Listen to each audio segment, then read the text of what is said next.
धान खेतों का मालिक बच्चों की मजेदार कार्टून कहानी।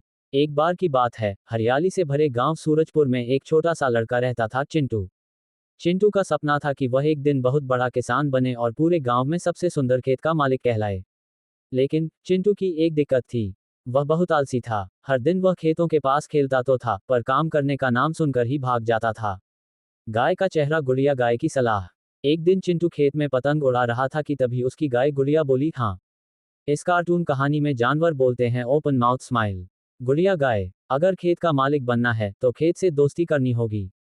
चिंटू चौंका। खेत से दोस्ती, ये कैसे होती है? गुड़िया मुस्कुराकर बोली, बीज बो, पानी दो और धूप व हवा को अपना काम करने दो। खेत मेहनत से ही किसी का होता है। पौधा, चिंटू का पहला प्रयास। अगली सुबह चिंटू ने छोटे से खेत में बीज बो दिए। लेकिन वह 2 दिन बाद ही कहने लगा, अरे, पौधे अभी तक बड़े क्यों नहीं हुए? लगता है खेत मेरा दोस्त नहीं बनना चाहता। ये सुनकर खेत के किनारे बैठा बूढ़ा कौवा ककड़ू बोला, ककड़ू, दोस्त बनते वक्त लगता है बेटा। पौधे को भी प्यार चाहिए, रोज देखभाल चाहिए।